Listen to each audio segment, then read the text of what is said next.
est-ce que le candidat Bassirou Diomaye Faye va être consulté? C'est bien cela. Monsieur le Président de la République a décidé de convier les acteurs, mais pas seulement les acteurs politiques, également les forces vives du pays à un dialogue.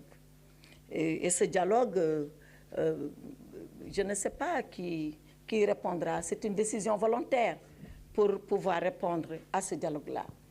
Je n'en connais pas encore les termes de référence. Il appartiendra à Monsieur le Président, aux acteurs de ce dialogue, d'en définir les termes de référence et les sujets à discuter. Donc, je ne veux pas m'étendre sur cela.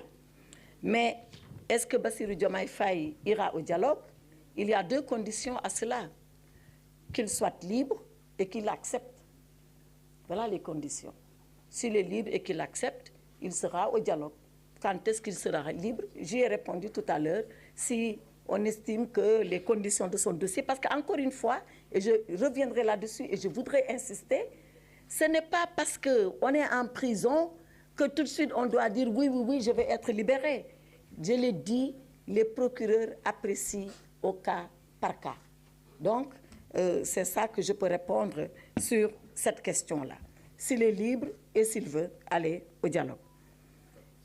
Madame Diop de Las, pourquoi nous décidons de décrisper l'espace politique maintenant? Moi, je vais au-delà de l'espace politique, je dis l'espace social. Je l'ai rappelé tout à l'heure dans mon propos introductif.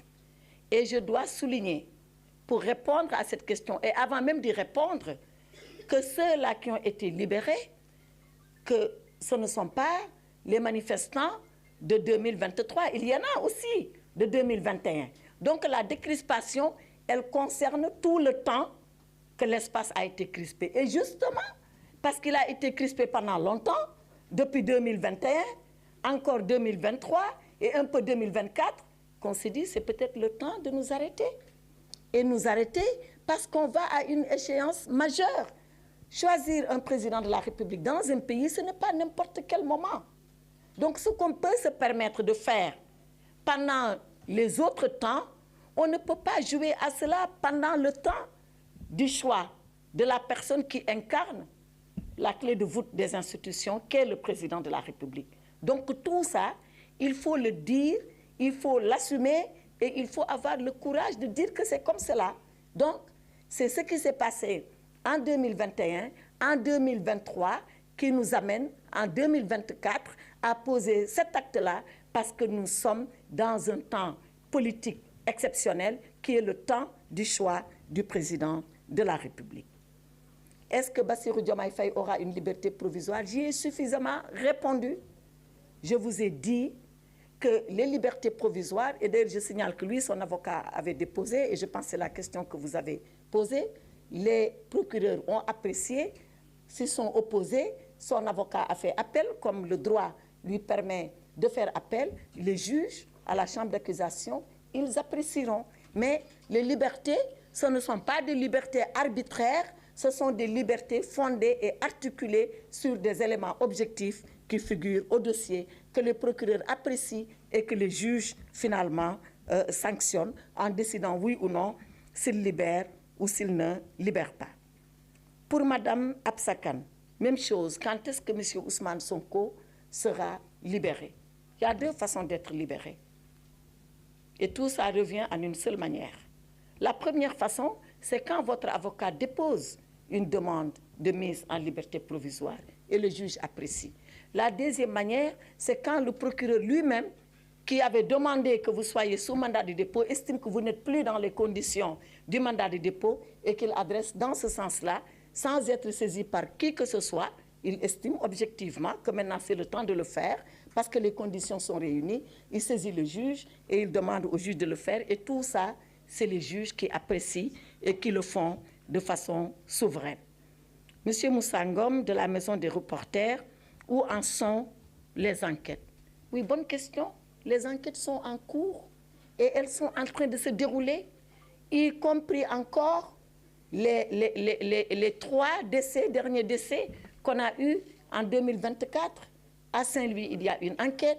À Ziguinchor, il y a une enquête. À Dakar, il y a une enquête. Et quand ces enquêtes-là sont menées, d'ailleurs le ministre n'intervient pas.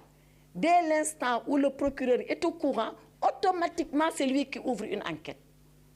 C'est à ce niveau-là. Moi, je n'ai pas besoin de prendre le téléphone, de dire à un procureur, ouvrez une enquête, encore moins de lui demander le contraire. Quand il rend compte, il dit, voilà ce qui s'est passé, voilà malheureusement, il y a eu un cas de décès, 1, autopsie, 2, enquête, et c'est automatique, et c'est en train d'être fait. Dernière question de LCI Express. Vous aurez appris que... D'abord, pourquoi les 500? Mais les 500, parce que c'est 500 et quelques manifestants qui ont été, à la suite de ça, mis sous mandat de dépôt à Rebeuss. Moi, je n'ai pas inventé les 500. Les 500 étaient en train de perturber l'ordre public pour une raison, pour une autre. On les a pris par les forces de l'ordre, on les a déférés, on les a envoyés en prison.